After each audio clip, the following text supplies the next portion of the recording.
And we're live. Oh boy. How's it going, Ledge? It's been a whole week since we've been doing this. It's been a whole week. One whole week. And this is episode 5 of the Speaker Podcast. Mm-hmm. That's a whole hand at this point, man. I mean, for some people it's a whole hand. And I'm celebrating because, St. Patty's Day was we did just have St. Patty's this whole Day. Weekend. Yep. Whole weekend. And so I downed dang near a Jameson. whole bottle almost. So we're going to Nice. finish that off. Having some whiskey myself. Evening. Oh, nice, man. Cheers. I tried to find any of my Irish whiskeys, and I didn't have any extra, so this is Angel's Envy. Still really good, but I had enough Irish whiskey this weekend, so... I mean, I had... Gosh, what did I have recently? Man, it melts on the tongue. JMO. Let's see, what did I have recently? I took pictures of it. I had Redbreast 12-year and 15-year. Yeah. Fantastic stuff. Really smooth. And then I had Macallan 25-year. PSF which rate. No. Let me tell Yep. him. Yeah. Well, when the podcast is over, we'll join. In an hour or so. Yeah, and if we get in there, we'll stream it so that way our viewers can watch. Hey, there you go. So look forward to if they have spots afterwards. Nonetheless. Yeah. It's been an interesting week in Destiny for myself. Oh yeah. Started off. I've done the raid on 2 of my characters this week, Titan and my Hunter. So I'm so excited because between those 2 raids, I got 3 attuned Insidious pulse rifles. There you go. I've still yet to get 1. So yeah. So I've gotten 3 of them. So I only need 2 more to be able to craft it. So I'm pretty stoked about that. And I've awesome. Dabbled in crafting a lot more this week too. Good. Good. Yeah, finally getting into it. Crafted a Palmyra rocket, and Yeah. The TWAB, man, they had some really great things to cover about really crafting great things specifically.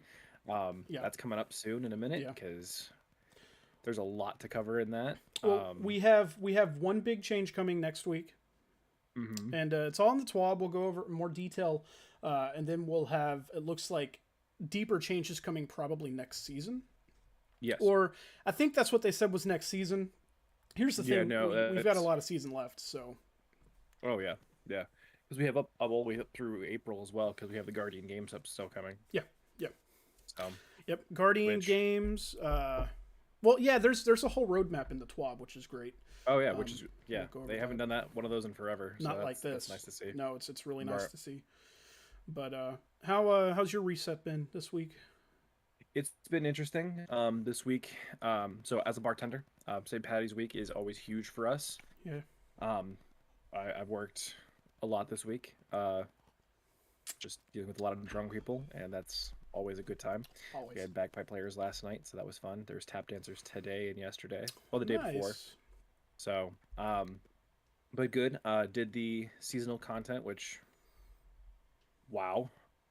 Oh man, the story this week. There's a lot of stuff, a lot of spoiler stuff, and I'm a big proponent of like play it yourself, spoilers. I actually was in our chat multiple times this week with somebody who just wanted to share constantly, so I kept muting him. Second best. Yeah, second best. So he just all he wanted to do was talk about it. Like mute, and that was the end of it. I will get to it when I have time. Yep. I've been playing a lot of Elden Ring this week as well. Just a lot of my time has been divided up. Baby boy has had this new wonderful habit of waking up at 8 a.m. And keeping me up till about 3 or 4 a.m. So that's great. There it is. Man, I tell you, it's I've had an interesting week myself. I'm not gonna get into all those details, but right. Whoa, it's been a crazy week. It's been spring break for one. Oh, well, yeah. So we've had all of the kids home. And I split my 3 boys with my ex-wife, and so she didn't get them till Thursday, so we had them. And Audrey and I both had to work all week, so, interesting week. A lot going on. Yeah. I was able to play a bit, and yeah, that's what I did. I started focusing on doing a lot of the, like I said, the weapon tuning and stuff like that, the crafting. Oh yeah. Just because I've kind of finally today I grinded out Surochi for a while, trying to level up my Palmyra B rocket so I can get that auto loading explosive light combination on there. Really nice. Yeah. See, I did auto loading in what did I do? It wasn't Lasting Impression. It was something else. Genesis? No. What's the what am I thinking of? It's the one that like whenever it explodes everyone else around it. Chain reaction. Chain reaction. Chain reaction. Chain reaction. What it is. I like how cluster bombs are just gone. Yeah. No. Well, I think cluster bombs, that's free damage because it hits and then there's extra damage there. For chain reaction to work, you have to have another target there for that target to blow up and to cause more damage.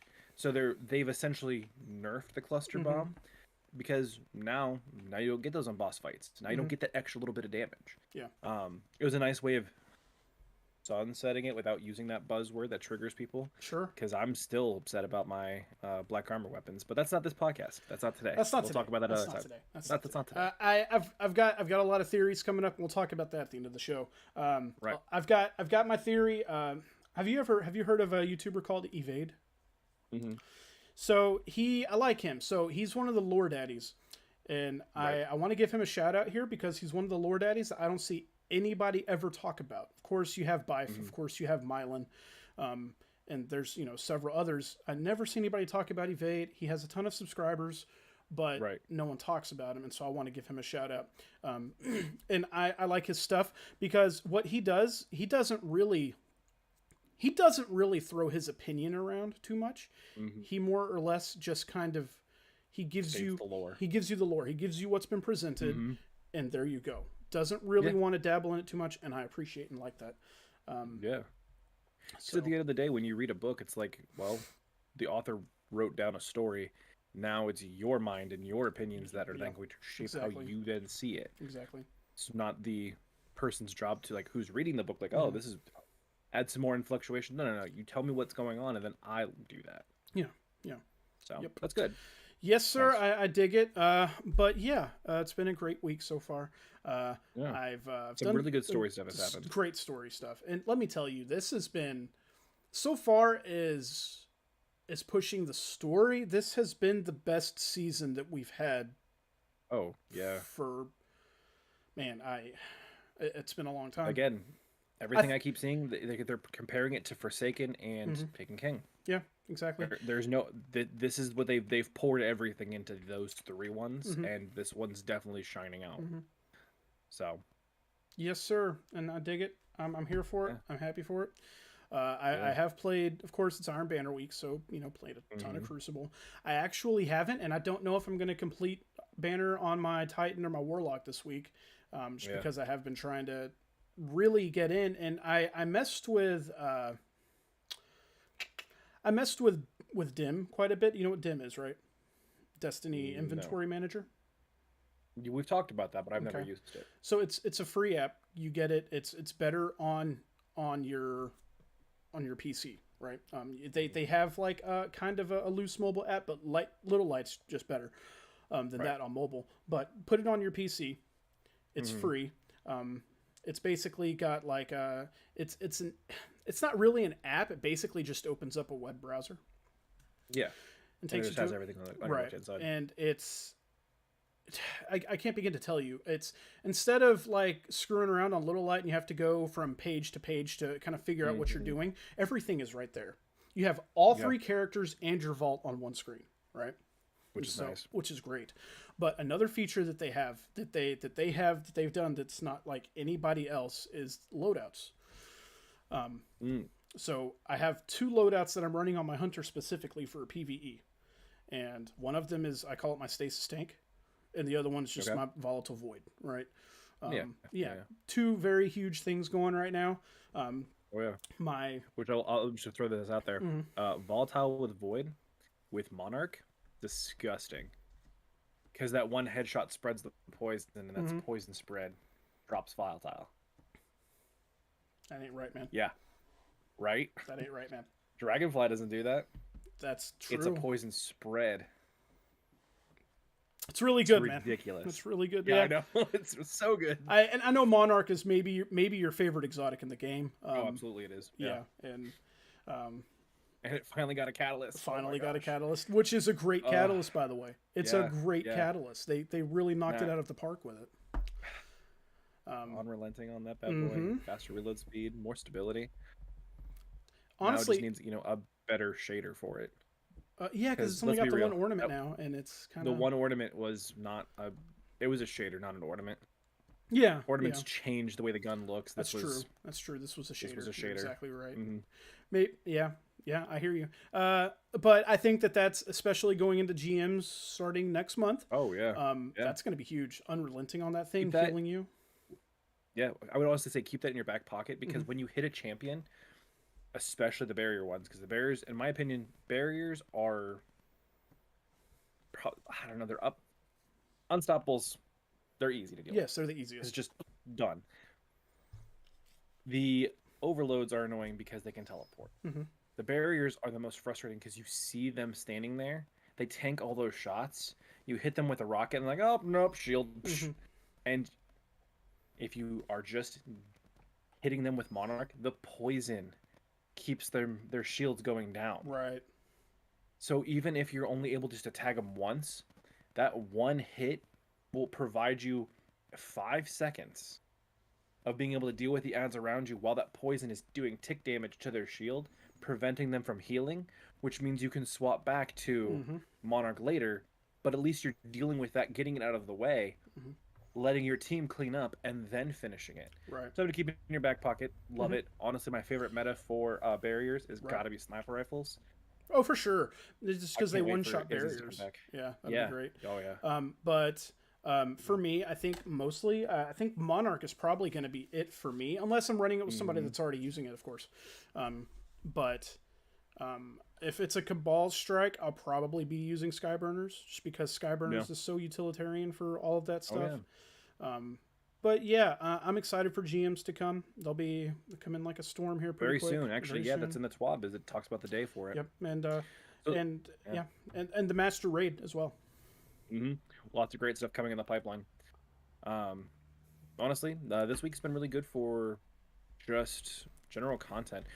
We're kind of used to, or this is the first season out of the drought we had. Yeah. So the last 2 years, well, with COVID and everything was a little more difficult. They were building stuff from home.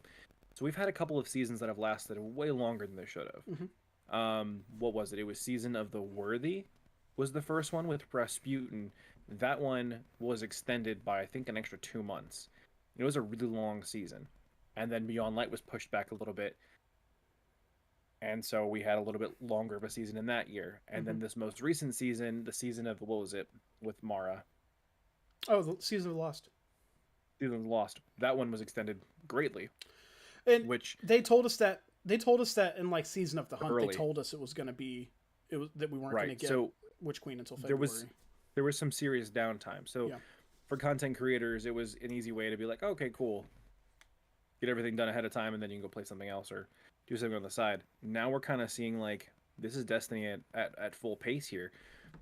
Everything is dropping pretty quickly. There's about 10 weeks for the season pass thing to be done, and then you're looking at a couple big content drops, as far as like, there's always one big event that drops every season. This one is going to be, and I say big event, it's going to be the Guardian games. Whether you like it or not, it's here. It's not been great for Warlock mains because we've never won. I think we've been on the board maybe 5 times in the last 2 years I've done this. Hopefully we do better. I'm not holding my breath at all, because every time I've tried to help, it has not worked. But that's okay.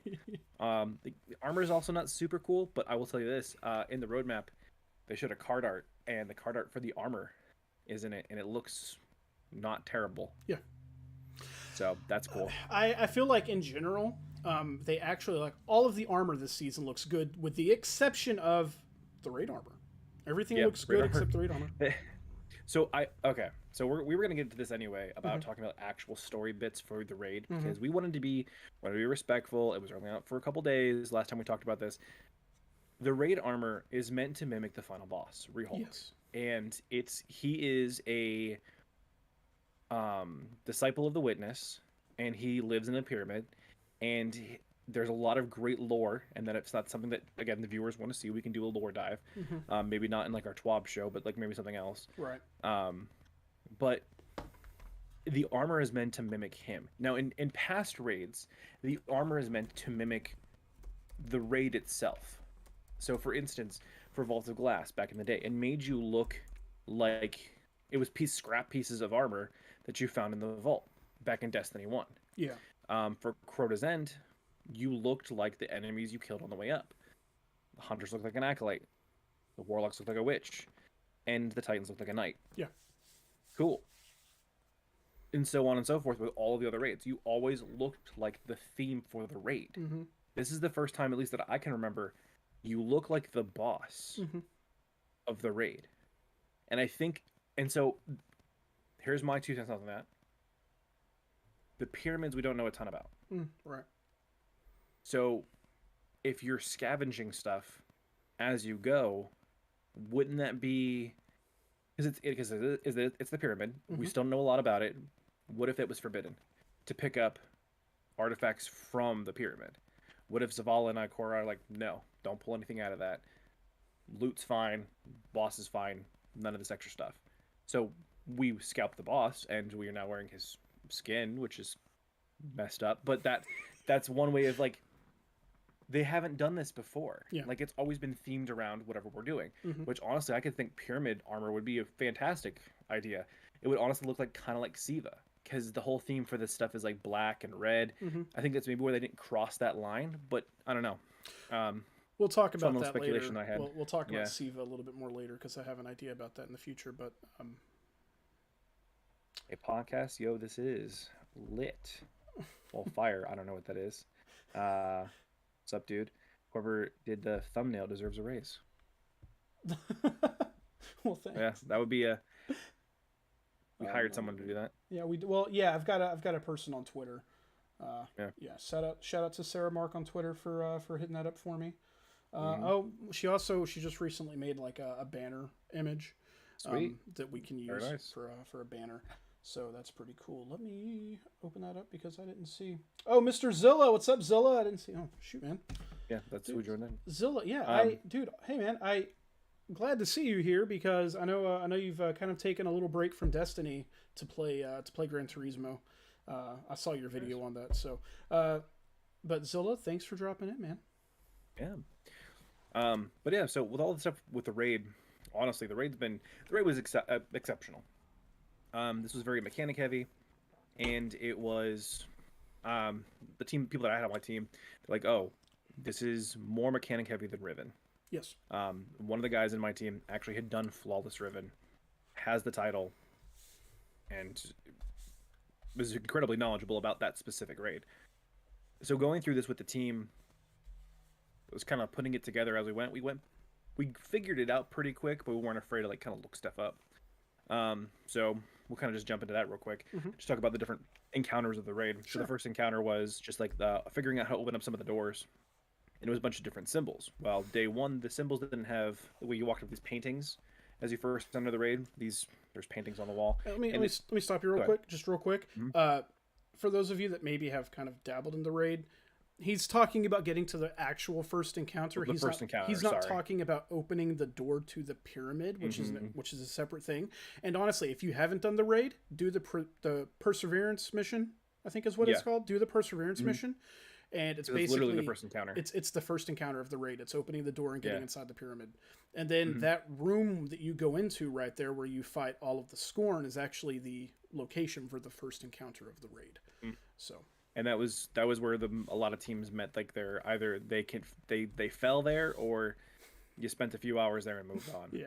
I think my team spent maybe 3 hours in that room and then we were done. Same. But the idea for that room is you were looking for different symbols. You need to open up 3 obelisks and you move on. The way of figuring all that out was pretty tricky. It took us quite a bit, but it was fun. Yeah. Really in depth, and the fun part about this was this: the symbols all have unique names, and Bungie has already tweeted out, here are the official names for everything. And then even when you go into that mission that everyone can do, you can walk up to these symbols. So first off, you take a payload to the pyramid ship. This is after all that. When you get to this room, and you'll know the room I'm talking about, there are symbols all over the walls. You can walk up to those symbols, and it tells you the name. That, if I'm not mistaken, was not there for day one. So we all ran into the next room. It was there on a bunch day of one. times. It was there. Well, no, I meant like the symbols were there, but I don't know if the names popped up. Yeah, they on were day there. one. They were. Yeah, cool. I noticed them. Like I was able, like Okay. whenever I walked up to them and said, "Hey, Darkness. Hey, Guardian." So then we just completely missed that. But our team went through and we picked out names for them ourselves. Mm-hmm. Yeah, for sure. Which made it easier for us, but then when we do LFGs and stuff now, it's like, oh shoot, we have to learn the other callouts, which the majority of the team has done. I don't do a whole lot of extra stuff now, just because I can't dedicate like 3 hours on a regular basis to go do a raid. Or it's much shorter than that now because we figured out what we're doing consistently. But between being a dad and 2 jobs, it's kind of difficult to for sure be raiding every single day. First encounter was pretty fun. Second encounter is the caretaker. The caretaker that was interesting. That was interesting. This was where a lot of teams stopped. This is where most of the teams stopped. Yeah. Most of the teams didn't make because this encounter, you had to deal with the boss on 3 floors. The boss would teleport to each floor, and then he had a white mechanic at the very end. If you couldn't get his damage out by then you were done. The boss would also have Gogoroth's ability from King's Fall. He had a gaze, like he would look at you, or he would gaze at you, and he would shoot stuff out of his back, and it would, if you didn't take care of them, it would kill you very quickly, and he needed to be stunned. So trying to figure all of that out took some time. There was also symbols you had to put in an obelisk, which our team was doing it very backwards. They thought when you ran into the room and you picked those up, you had to be the one to shoot them afterwards. That is not the case. One person can run and pick them up, someone else can shoot them, and you're good. Mm-hmm. That is what it is. You do that for 3 floors. You have the last final stand mechanic, and afterwards you're done. Yeah. To do boss damage, there are platforms that light up, and they light up on the sides that he walks up to. Yeah. I am paraphrasing all of this. There are much more comprehensive guides. We're just kind of blowing through this for the sake of this was our perspective. This room took my team about maybe 4 to 5 hours to beat. And that was because we took breaks. We stopped for lunch. We stopped for dinner. We got potty breaks. Everyone took a walk. Just kind of, we took it at our own pace. Yeah. And it was about this room when we found out that we had the entirety of Sunday to also run the raid. Right. Which kind of alleviated the pressure of trying to finish this in 24 hours. Eventually we got it. Hilariously enough, we made it to the final stand mechanic once and wiped because he blocked our Nova bombs with the projectiles he was shooting. So we switched it over to Cataclysm, which is how we got him. The second time, because we only ever made it to that final stand twice, and the second time we got him. We also switched to Outbreak Perfected. Outbreak Perfected did some serious work on the boss. Yep. Because Animal Kami was pretty rough, because on the 3rd damage phase, you immediately went into the final stand. And he had a threshold of, once you took so much damage, he would move floors. It didn't matter how much damage you did. So the final stand, we were usually out of special and heavy. So you flip over to Outbreak, waste him. Still also kind of figuring out what damage would work best. So the 3rd encounter, which by far took the longest for our group, and this is where we stopped for the first day, it was about 4:30 in the morning when we finally stopped, was the Relic Encounter. This one I thought was really fun. Really well thought out, quick paced. It involved your team being quick on their feet, being responsive, and listening at the same time, which part of the thing we talked about last time is have people that you trust going into this. Have people that you work well with, because we got into this encounter, we kind of figured it out about halfway through. Yeah. And then because of how late it was getting, we were tired. People weren't talking. It was difficult to push through because people were sleeping. People had headaches. It was what it was. But essentially the way this encounter works is this. You start off and there's a little pyramid laser. Pick up the laser and it's able to kill one of the enemies that's shielded. Kill him, symbols pop up. There's symbols on either side of the room. Call out the 2 symbols, shoot the door, you move in. Nice. There are 3 rooms like this. You have to get through all 3 rooms. Every room you go into adds another relic. So, for the first room, you just had the pyramid laser. The second room, you have the Aegis relic from Vault of Glass. You have to then cleanse your entire team, which meant your job as the relic keeper was to run around the room making sure your teams were cleansed, which means you had to know where they were at. Kind of difficult sometimes if your team is scattered all over the place. So we end up making callouts like, hey, be over here, be over there, be in middle. Super easy. Barely an inconvenience if they worked well. But for the rest of the rooms, there was 2 sets of callouts. You had to kill 2 sets of bosses to open up the door because you needed 2 different symbols. Yeah. Third room, you had the Taken. You turned from Riven. You became a Taken enemy, and you could shoot blights and destroy enemies that were shielded. Anyway, all this being said and done, that encounter was quite fun if it ran it right. Yeah. Your team needed to, ahead of time, plan out, I'm taking this relic in this room. Plain and simple. Because if you don't do that, people aren't just jumping at the bit to grab a relic. They're just going to run into the room, which means the door doesn't open. And all the while, you have a time limit on the side of your screen that's counting down. After 2 minutes in the room, if you haven't progressed enough or killed somebody that gives you an extra minute, you're dead. So figuring all that out was necessary. Again, this is a room that really broke teams. It was demoralizing to constantly be in a room that was very fast-paced, with tons of ads that were just destroying you. This room was full of trash mobs, and honestly, we didn't think of using Trinity Ghoul here. We didn't think of that until the final encounter. Trinity Ghoul would have just ruined a lot of enemies in this. But, here we are. A couple of things about that encounter. One, you mentioned before, it's super fast, right? And I want to stress that, like, you can be done with the whole encounter in, like, 4 minutes, 5 tops. It doesn't take long. It doesn't take long because you are literally, like, running through from, like, ready, set, go, and you're flying. And there are key enemies you have to kill, and that's it. Yeah, you need to keep moving. And so it's interesting because, like each room adds an encounter because each room adds a new artifact that you have to use, of course, and figuring that part out for people on day one was so difficult because only certain people with certain, like, artifacts and stuff could read certain, after you killed, like, high value enemies, they would drop one of your symbols, one of your icons, which represented a icon that you had to shoot on the door to get to the next area, right? Yeah. And not everybody picked that up. The first room is easy. Basically what happens is there's 2 high value targets. They both drop, they'll both have a like symbol, right? So you know what to shoot. Then on the next one, you have like 4 sets of icons that show up. So you have to match those up. The first 2 will have a like one. The second 2 will have a like one. So it was very interesting, the day one, right? Because we didn't make it that far on my run day one, but I was watching a few people do it, and, like, watching it from the outside, you're just like, a lot of coordination needed to happen, and because people were getting tired, if you get frustrated, start having a headache, this becomes difficult.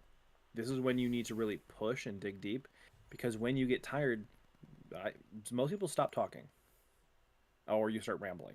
You gotta have clear comms. You have to have clear comms, and you need to communicate. You need to explain, like, hey, this is what's going next. This is what's going next. Later, Zilla. Next. See you, man. Gonna head out for now, but cool to see this. Batsam has a good podcast voice. Oh, thank you. So do you, LegendOfXcalion. Gotta stop by more often. Thank you for tuning in to the Speaker Podcast. We will be back later. Don't do that. This ain't NPR. This ain't NPR. No, Don't do that. Anyways, so that encounter really, it shakes you up. Yeah. If you're not prepared for it, it can frustrate you. A shaky team isn't gonna finish. Because you're just going to pound your head against the wall. This was not a test of strength. This was not a test of you blowing through the room at top speed. It was coordination. And if your team doesn't have that, then you're not getting through. For sure. It was incredibly difficult. And it wasn't until the team finally decided to work it together that we got through. One of our members actually stayed up all night. So we stopped doing this room about 4:30, 4:50, and everyone went to bed. One of our members said, you know what, no, I'm staying on. I'm going to get this raid done tonight. He did not. He joined an LFG, and they almost finished this encounter. The next morning, he came back and then explained to us how to do the final room that we had never made it to before. Or I think we made it there once. The final room doesn't add a new relic, it adds a new challenge. There's not a lot of platforms for you to stand on. The rooms with the enemies are off to the far sides, and you need to move up as soon as possible. With not a lot of floors, and if you die with a relic, the relic respawns back into the room. So it's kind of difficult to work with that, but we made it work. The trick is separate. Mm-hmm. Have one person go, have two people go to the right, everyone else go to the left, and it's dependent on how the buffs are spread. Yeah. So it's not every time you have two people go left or two people go right. It will vary. Mm-hmm. You just have to kind of sort that out when you get in there. Right. But once you kill the first two sets of ads, you need to move to the back of the room as quickly as possible. Put your back against the wall, defend it up. You can shoot the last two bosses, get through the door, and you're done. You put your toys down. That encounter is over. Then on to the final boss encounter. So we made it through that third encounter about 2 hours into day 2 on Sunday. We wanted to start at 10. One of our guys didn't get on until about 11:30. Understandable, because he went to bed at 7 a.m. I mean, yeah, not a lot of sleep. So all of us are rocking about maybe 5, maybe 4 hours of sleep, depending on how fast you go to sleep. Get to the final boss room, and boss room is, in my opinion, the final boss room, the lead up to doing boss damage was the easiest part of the raid. Yeah. Because it was the first part of the raid. You had enemies that would spawn, that you would kill, that would then show the symbols, like you had for the entirety of the raid. But then you had to hit a buff that was floating in the sky. Once you had that buff, you then passed it to friends. Again, I'm very much paraphrasing. If you want an actual guide, there's plenty of guides out there. We're just kind of we're talking through what our team's experienced. And I'm giving you like some pointers. Like I'm sharing like what the encounter looked like, so you have reference for the story. So you pass the buff between two people to make sure the buff stays alive, and you're passing it amongst the other people who are going to run and drop the buffs into 6 different locations on the map to push the boss fight back. We need to do this 6 times. Once you've done that, there's a force field around like the entire arena where the boss is at that shrinks to the boss's area. You get up there, you do that one more time where you have to drop symbols into these different locations to do boss damage. Now, once the boss is ready to go, he has little weak points on his shoulders and his legs. You knock those off, boss damage time. He goes from this like noble like walking posture to hunched over raptor legs, goes into a frenzy. Do boss damage, he pushes you out, and you cycle through again. He also has a final stand mechanic where if you don't do enough damage in about 10 seconds, he kills you. So that's the encounter. So pretty early on, we figured out, well, other teams have done it. We're just going to look up raid report. We figured out how the encounter worked. Perfect. We then added our own flair to it. We doubled up on the buffs, mid to the room, much faster. The problem was this. The boss would do this charge attack and would one-shot you. That was it. This whole shtick continued to ruin us for about 8 hours. Because we could never do a clean damage run. We could never get to a point where we had one whole run where no one died. We would get up to the final encounter. We'd get up to the boss area, and inevitably, someone died.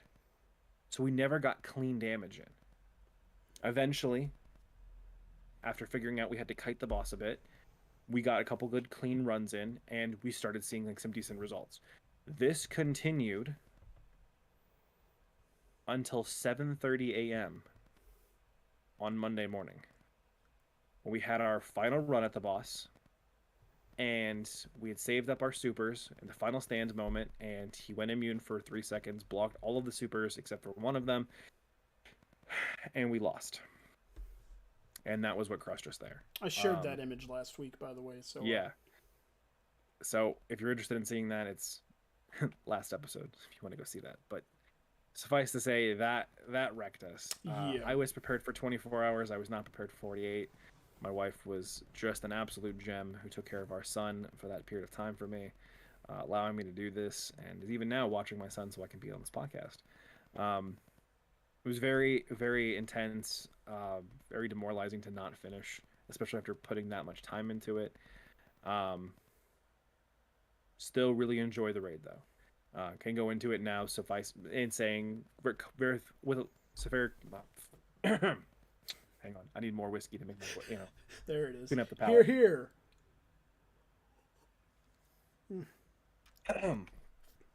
I can say with confidence that this new raid currently holds the top spot for me of raids of Destiny 2 that are in the game. Yeah. Because if Scourge of the Past was back, that's my number one raid. I gotta ask. Is that because it was in Season of the Forge, or is it because of the raid? Yes. Because the raid itself is awful. It's the weapons. It's the armor, baby. I love it. Black armor all the way. That's what I was gonna. Yeah. If I could get a T-shirt. If I could get a T-shirt with the Black Armory symbol on that, I would rock that bad boy. Dude, I'm legit gonna see if my wife will make you a Black Armory T-shirt now. Did that package ever come in? No. Oh my god, dude. Okay, well, it's lost. No. It's lost. That was December, so. Wow, it's almost April. We are closer now to April than we were to the beginning of this month. Tis the 19th. Yeah, that is true. 19th. My son is 4 months as of tomorrow. Anyways, but that is that is everything I have to say about the raid. Honestly, it was great. I had a great time doing it. Very frustrating, the lead up to it. Just the preparations and everything to get to that point was difficult, to say the least. Getting the teams together, planning the teams, all that fun stuff. It is a 6-person activity at the end of the day, and only 6 people can go in. It's finding those 6 people that you're going to work well with together. Is the big deal, because what works for one person who is willing to do it on a normal day is fine and dandy, and I'm willing to run with almost anyone. But I have a standard for when it comes to a day one stuff. Because if I'm going to sink an entire week into making sure that the chores are done around the house, that there are meals in the fridge for the weekend, that the wife doesn't have to cook or do anything, I want to make sure that I'm at least getting the content done. Right. And that is no offense to literally anyone in our group. That is, I've set aside this time and I want to get it done. And at the end of the day, that's where I stand by. Now that's all being said, TWAB time. Some really, really juicy stuff came up in TWAB. Some of the stuff that Legend and I've actually talked about came up in the TWAB. Specifically, weapon crafting. But I'll let Legend read that off, and we'll go down in order. Yeah, we'll go down in order. Let me see here. I'm going to go ahead and pull it up here. There we go. Well, Legend pulls that up. Fun stories from me working this weekend with St. Patrick's Day. I'm a bartender as my main job, and so we had big events this whole week, and I had a lady come up, and she was paying for her bill multiple different times. She just wanted to pay cash the whole time. She kept tipping in ones, and she looked at me and she's like, "Oh, I hope you don't think I'm a stripper." And my response was too quick, and I really should have held back. First off, let me paint the picture. Older woman, not my type in the slightest. And I very quickly said, no, I would never think that of you. And she took back $1. Because my face was like, she's like, "I hope you don't think I'm a stripper." No, that never crossed my mind. And she kind of got insulted by that and just kind of took $1 back. I'm like, oh well. I don't care. Looks like you're going to need that $1 anyways, ma'am, since you're not stripping. Right? Hey, spell your name, Candy with an I. Go back to your table, Glitter. Yikes. So I'm gonna skip the first little part of the TWAB because it just goes over Iron Banner stuff. Stuff that they pretty much went over last week about the weapons and stuff like that. And there's a detail in there about Saladin, and that's skip over that. I'm gonna skip over that. I want you guys to play the skip story over that for just for the sake of If you haven't done this season's storyline yet, I highly encourage it. I myself am a person who will do it on their own time period. Yeah. I'll say this Life much. Comes... Go ahead. Sorry. So life comes first before video games. Yep. You take care of your stuff first. Mm-hmm. Make sure your family's good. Make sure you're good, mentally and physically. You're eating, you're taking care of yourself. Then time for video games. I'll say this much about the situation in the game. I've always been a fan of Saladin. I've always liked him. He's always been a cool character. And this week only reinforced that. Absolutely. Only reinforced that. So, actually, yeah. To add on to that, back in Destiny 1, didn't they? So, Destiny 1, they had names for people who joined at different seasons. Do you remember that? No, not so in Taken King, if you had just started playing the game during Taken King, because everyone wanted to jump on the bandwagon for Destiny, any new lights that came in during the game were called Taken Tots. Oh, okay. I got you. So if you started playing in Rise of Iron, you were Saladin Saladlings. Or Saladin Salad or something. It was really weird. You weren't a young wolf. I would have come up with something else. Young Wolf would have been that's clearly the winner. That or Iron Pup. But Iron Pups. I like Iron Pup because Iron Pups. I feel like there should be names for like the Guardians who have been playing since day one. Like we should have titles as we go through like different expansions. Because I feel like Iron Lord is like he calls everyone Iron Lord. Like all right, back off. All right, well, Forge Master, thank you. Let's Forge Master's good. Funnily enough, Saladin got a nickname. Now he's not a nickname. He got a title. He was granted a title that I'm sure Sam approves. I'm sure Sam approves. It is fun. All right, moving on. Now we're TWAB Talk. Save the dates. This is great. Great stuff right here. We're just a few days away from our 1-month anniversary of the Witch Queen. Some of you have blasted your way through the Legendary campaign, while others are still dabbling in side quests and secrets throughout the Throne World Patrol area. We've still got a few months of Season of the Risen left, so there's no rush in completing content. Finish things at your own pace and enjoy the ride. If you're wondering what's coming over the next few weeks, we'd like to plan a few dates on the calendar for things to look forward to. We have some Iron Banner dates to share, raid challenges to complete, and Guardian games coming forward or towards the end of the season. As a quick note, dates and subjects to change. We're also planning a few Gambit Labs weeks to sprinkle in, but we want the dust to settle from balance changes introduced at launch and a few tuning changes, bugs, fixes that are coming online. So, This week, March 15th, Iron Banner, and the new PsyOps Battlegrounds location. The new and, I guess, the last PsyOps. Yeah. Which I don't know how I feel about that. Like we only gotten 3. No, this should be 4, isn't it? Is it? No, it's 3. You're right. Yeah, but it's only 3. If there was one more, I'd be okay. But like even for the battlegrounds, I think they had 4. I don't know. I don't know. Yeah, I guess we'll see. March 22nd, next week at Reset, Legends, PsyOps, Battlegrounds, and Valve the Disciple challenges. So the raid challenge is going live. It'll be interesting Challenges to see. Give you a double chest. Chest, exactly. So, but those double chests can be the double pinnacle. It'll be interesting. Double pinnacles are great. It'll be interesting to see if there's a chance to get double resonant weapons. So, from my understanding, is every chest in the game can and has a chance of giving you a resin weapon. Okay. Even the extra 2 chests that you can get just normally that are hidden, those 2 chests can always have a chance of giving you the red line weapons. Okay. The guarantee one is if you do like the little hidden challenge on the way. All right. Let's see. Next, April 1st, Trials Labs, Zone Capture. We've done that before. April 5th, Grandmaster Nightfalls. We're just a couple of weeks away. April 8th. Back into that. Yeah, seriously. I need another way to farm Ascendant Shards because, my goodness. April 8th, Trials Labs Freelance.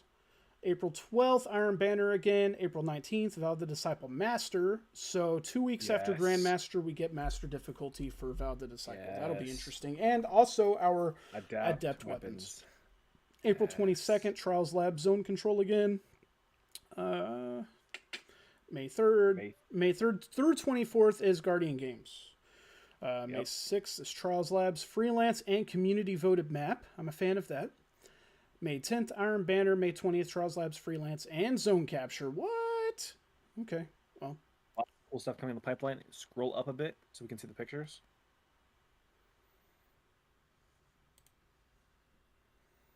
So they had a bunch of pictures for right here. I'm on it right here.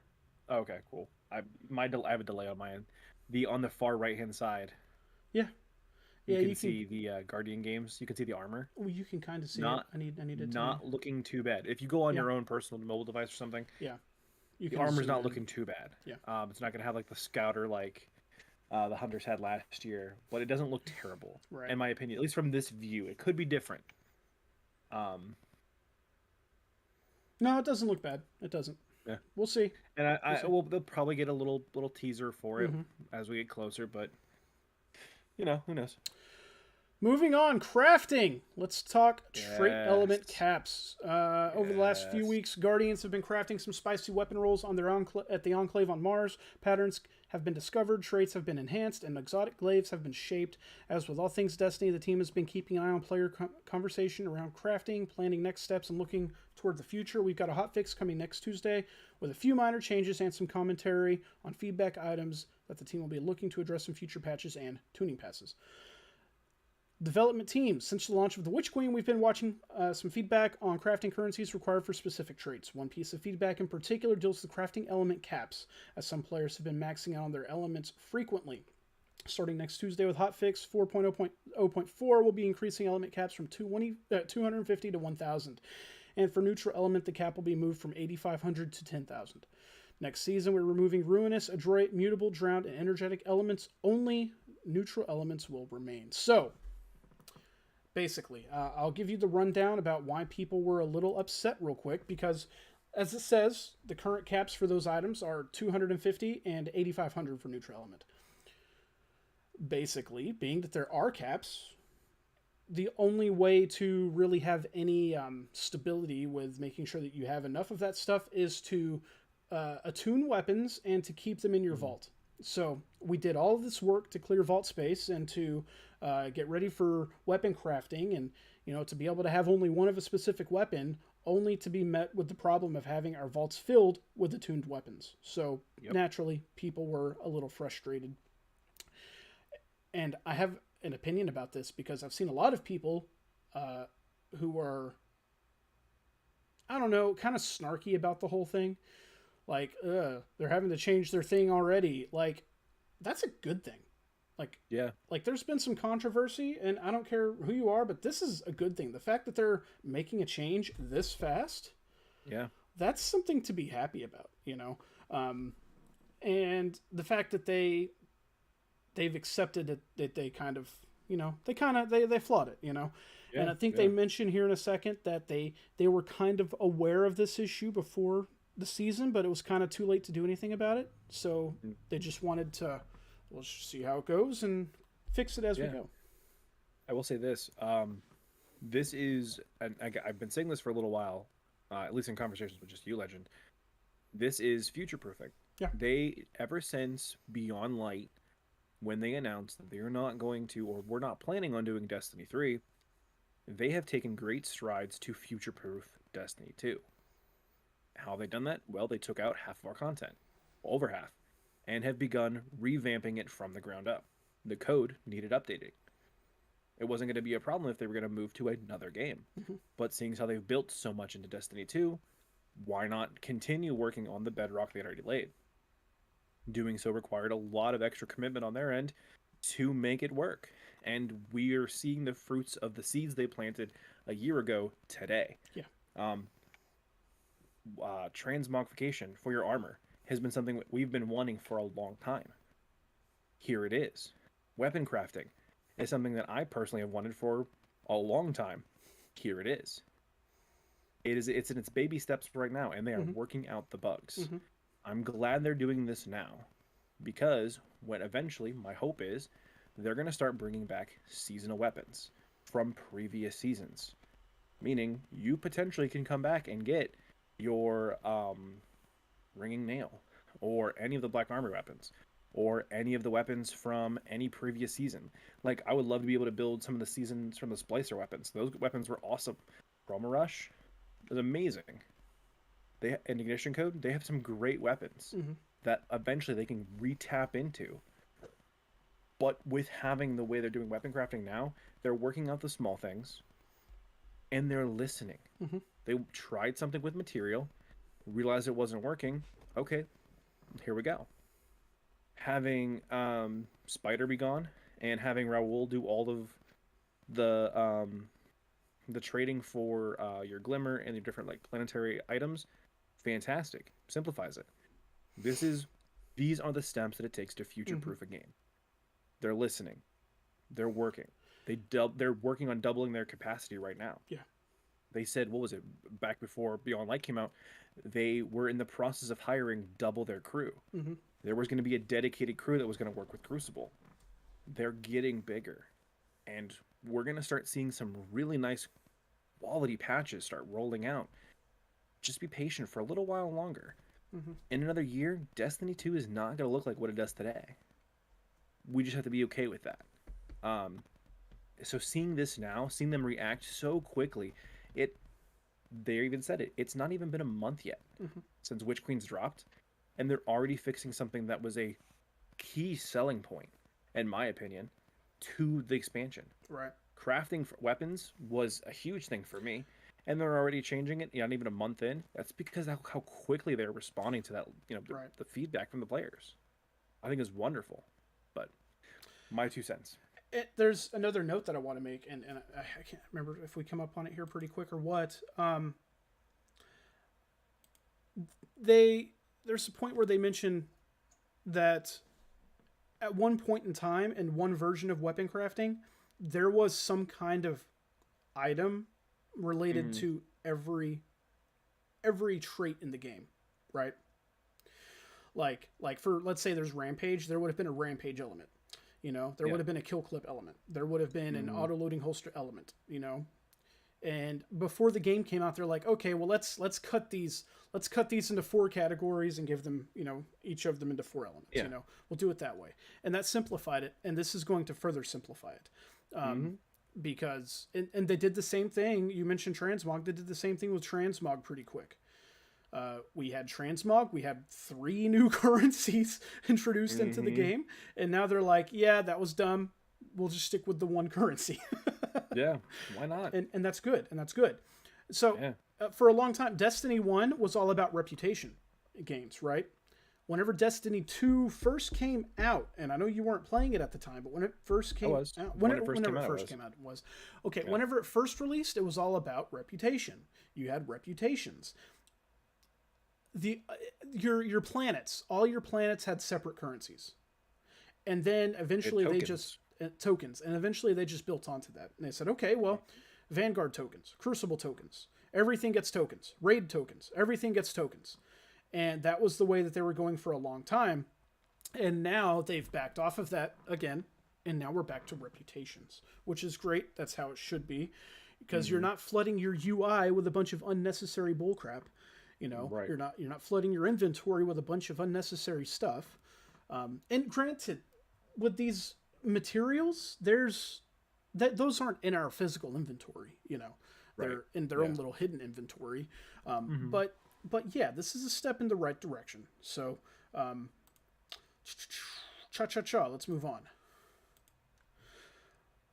Our initial goals for these currencies were to sustain the interest in non-crafted weapon drops and to retain the chase of weapons with well-rolled perks in a post-crafting Destiny 2. The desire was that the player would continually chase for combinations such as subsistence plus rampage to fuel their crafting progress through deep sight weapon completion. While not the only reason we're removing the specific currencies, there were 2 design changes pre-launch which made elements ineffectual. We initially had a currency per trait perk, e.g. to craft with Rampage, you needed the weapon with Rampage. However, due to technical usability issues, too many currencies to track, for example, we opted to heavily simplify the element currencies to the handful we shipped at launch. This unfortunately resulted in a decreased interest in chasing a specific trait perk element. Ascendant alloys, the exotic quality crafting material that can be found through high-end content or purchased from Raoul for a high price, made the remaining condensed elements obsolete. The Ascendant alloy currency was added after we had already condensed the elements, and we were unable to resolve the experiential issues between the 2 currencies prior to launch. Specific elements, such as Ruinous and Adroit, became redundant, and in some cases in conflict with Ascendant alloys and neutral elements, so we're removing them altogether. Since launch, we've also been watching the player conversation and keeping tabs on back-end data. While we do not have specifics to share on futures changes, we did want to note a few changes, areas that we're looking at to add more player control over deep sight weapon unlocking with weapon patterns. Continuing to monitor deep sight weapon stockpiling, acquisition rates, and progression, as well as the Resonant Alloys acquisition rates and behavior. We're also discussing feedback around shaping costs for those who wish to experiment more frequently with their trait selections. Many thanks to all who have been sounding off on the feedback. Even after these changes go live, we'll continue to monitor the conversation. Pairing feedback with data will help inform our next steps as we continue to iterate on crafting. So next, a big mouthful. Yeah, it's a mouthful. Next Tuesday, March 22nd, Destiny Hotfix 4.0.0.4 will be released. View our Destiny server and update status page for maintenance times, as well as times below, and it just tells you the times. So it'll go offline Tuesday, normal stuff, and it'll come back at like reset time. So to summarize everything, they understand that there was a change that needed to be made, and they are taking the steps necessary to change them now. We're going to see an immediate fix quickly, but we're not going to see the permanent fix until next season. However, what they're saying here is they are listening to our conversations on Reddit, on Twitter, on their YouTube, everything. That being said, they are paying attention to us, and they're listening very nicely. To help alongside that, I would say this. Your feedback and your voice are important. You know, they say, be the change that you want to see in the world. I'll go a step further. The golden rule here is, do unto others as you'd have them do unto you. You don't want somebody coming screaming at you that your project is awful. Mm-hmm. Just offer helpful, constructive criticism. It's like, hey, game's great. Here's what I would like to see happen in the future. Maybe you could tweak or change this. Don't be like, I'm never playing your game again. All the time, when a new expansion launches, go on Twitter, Bungie help is like, oh, we had something wrong, we're changing this. Oh, that they tweet out something, like the first dozen comments are all people like, I'll never play your game again. You had all this time to fix it. You launched it with bugs. It's a game. It's going to have bugs. Yeah. Even the best games ever are going to have glitches and bugs. There's a need for patches. It is a game that is always moving. It's always living. They're doing stuff to fix it. Yeah. Be respectful. Yeah. I guess is what I'm saying. Yeah. If you're going to offer criticism or you're going to say something, be nice about it. There are people too. Yeah. Beauty in games, like graphics in games, customization in games, which Destiny is full of. The size and scope of games, all of these things add to the game. These all make the game more complicated to work with and to manage. Oh, yeah. That's why they have to have so many people working on it now. And mind you, Bungie is still not what I would consider a AAA like company, game developer. Oh yeah. Yeah. They're not Activision, they're not EA. They're Which, hang on, first off, those are not good places to be compared to, but they have the weight that they can throw around in the swimming pool. Right. When they move, exactly. they cast waves. Exactly. When Bungie moves, it's like, oh, cool, they're doing something in their own little kiddie pool. Well, this is it. They have one game. They have another game that they're working on. But this is it. This is their baby. This is the only thing. If this doesn't work, they're not a company. Right? So, it's not like Activision where they can release a crappy Call of Duty game every year that tens of thousands of millions of people will buy and then stop playing after 2 weeks.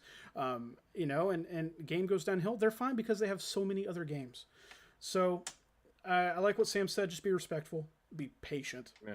Because these changes, they are coming. And this, what I mentioned before, this is good because there was a time, even during like Forsaken, after Forsaken came out, where big patches that needed to happen took months to happen, right? Yeah. The game has been out for a month. It took everybody about 2 weeks to decide that they didn't like the currency situation. about 2 weeks for people to really start talking about it. And for the last 2 weeks, they have been talking about it. And Bungie it's taken in that amount of time to say, well, this is what we're going to do about it. And that change is coming next week. Yeah. That's good. Okay. It's real good. Yeah, it's real good. So I'm just going to finish it up here. Go ahead. Sorry. What was it? You also have to consider, sorry. They have to get permission from PlayStation and Xbox to release patches. Yeah, for PlayStation sure. and Xbox have a criteria they have to meet for every single patch, and they have to get it approved to push through. Steam as well. Every game. Yeah, but PC is way easier to do. Yeah. It's like they get immediate responses. Sony and Xbox are like, oh, we have to look through this, make sure it's okay, and then send it out. Yeah. Which is bonkers. And so the fact that they're putting it out this fast, they're listening. And you could say oh, well, they knew it was trash when they threw it out. Yeah, they even said they knew. Yeah. But listening to player feedback, which what they want to do is they want to be there for their players. Right. The player said that we don't want this. All right, perfect. We're changing it now. Here we go. They also said that there was a version of this that was much worse than what launched. Oh yeah. So they fixed it prior to launch. Only reason they couldn't fix it more is because at that point in time, it's well, game's coming out soon. Yeah, the game had gone gold and it's time to go. We got to do this, and so they're working on it now. And then we have the deeper changes coming next season. Bungie, thank you. That's all I'm gonna say. Thank you, DMG, Cosmo. You guys are killing it right now. Let's finish this TWAB up real quick so we can move on to some other details. We can raid. While many of us have been huddled inside watching the launch of the Witch Queen and Season of the Risen, we've almost missed the changing of seasons out there in the real world. We've just had to change our clocks here in the States, which doesn't make sense to me and likely never will. We've been enjoying some spring weather between a few cold fronts and rain showers. Well, there's a strong desire to stay inside and level up my Forensic Nightmare SMG. It's also been nice to step outside for fresh air. Maintaining the balance is key to success, Sometimes Cosmo tells me to go out and admire the feel and textures of a nearby park. Game hard, but take care of yourselves.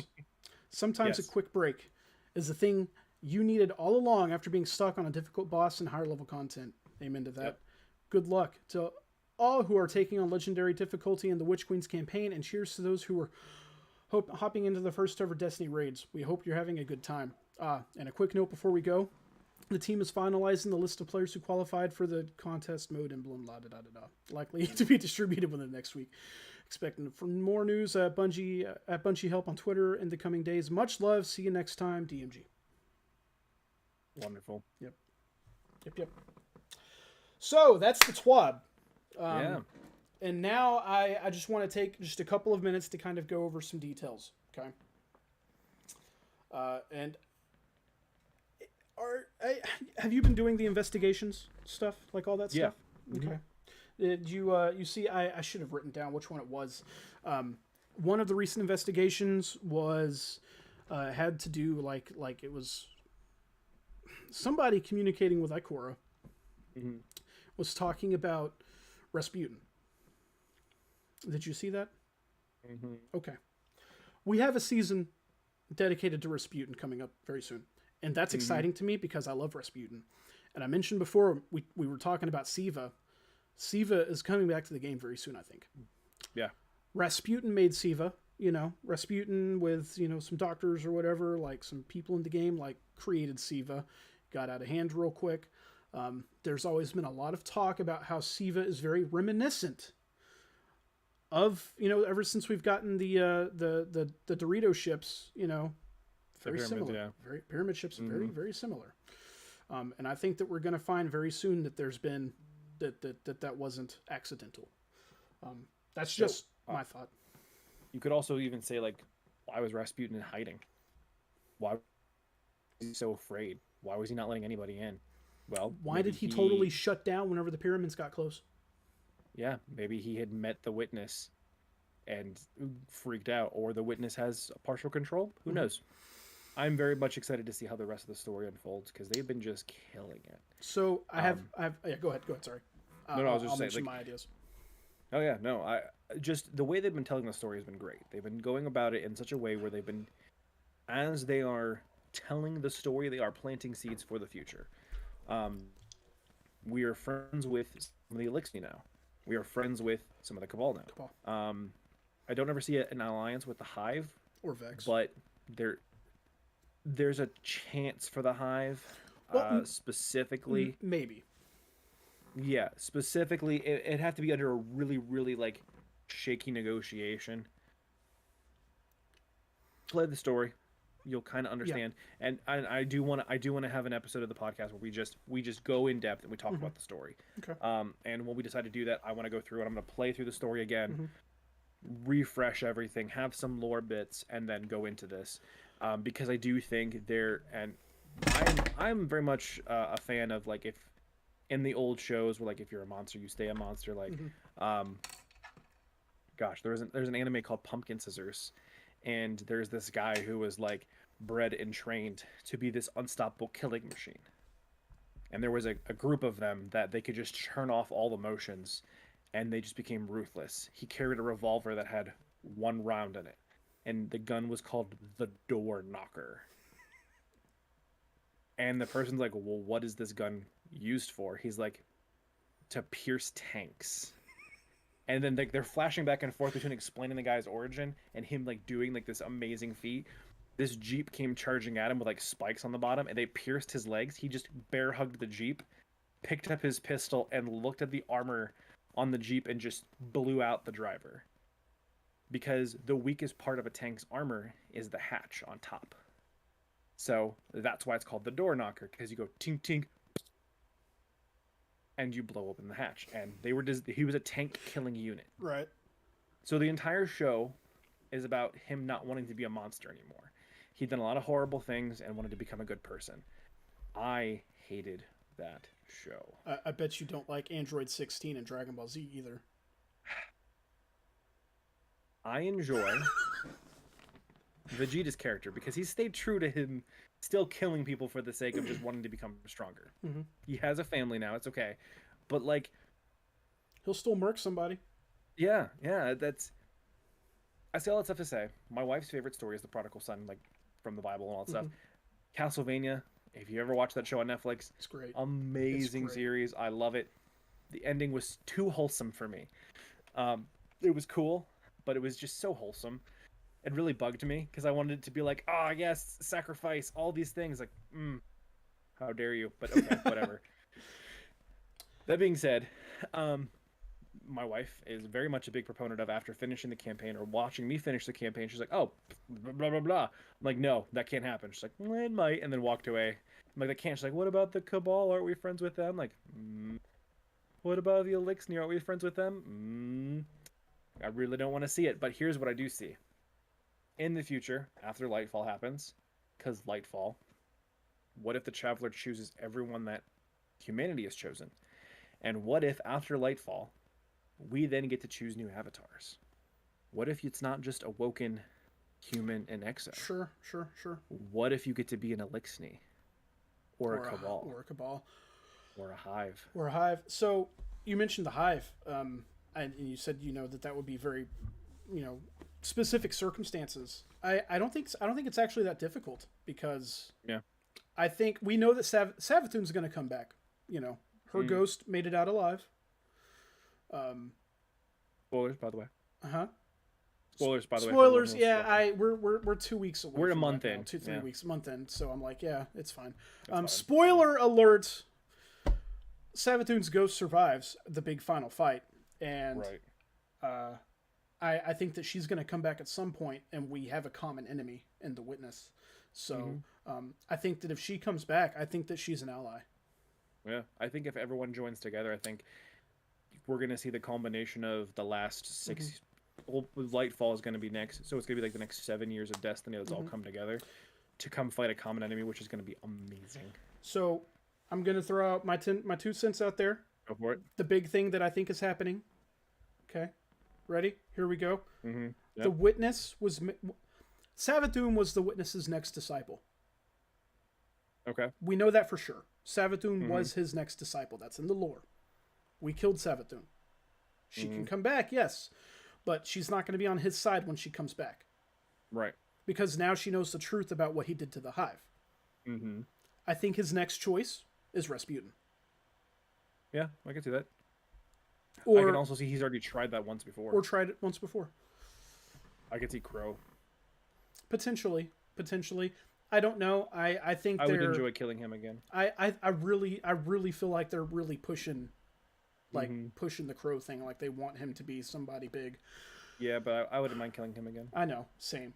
I don't like him. Like, I've been a fan, like, this entire time I've been saying make Anna Bray, you know, super strong female character, make her the next Hunter Vanguard.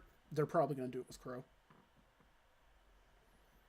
Because Crow himself, Cade himself in his lore books and even in his audio recordings when you're putting together his gun, he said the next person who kills me is the next Vanguard. Yeah. And then by contrast, we would be the next Hunter Vanguard. Because we killed Crow. I like that. Yeah. I'm okay with that. All right. So never mind everything I said. I'm the next Hunter Vanguard.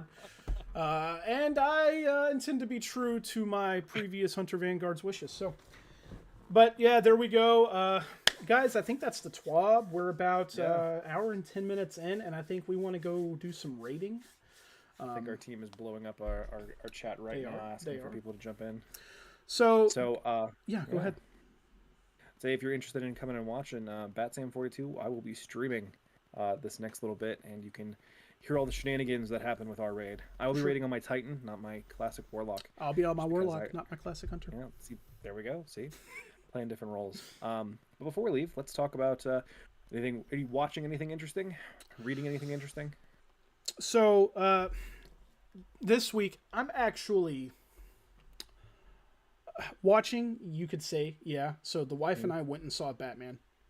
Haven't seen it yet, so don't. I'm not going to say anything about it. Good. I don't want to. Soon. I loved it. I thought it was great, and wonderful. I've been on a Batman kick lately. So I watched all of the old school movies.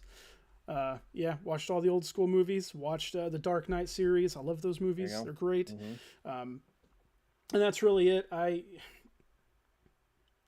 Look, out of all of those movies, the Dark Knight, that one, the second of the Chris Nolan movies, it's outstanding. Of course, you know, breakout performance from Christian Bale. I know Heath Ledger. He just did amazing. Oh, okay. Heath Ledger. He was there too. That's the Joker. Yeah, he was there too. Yeah, his last movie before his demise, unfortunately.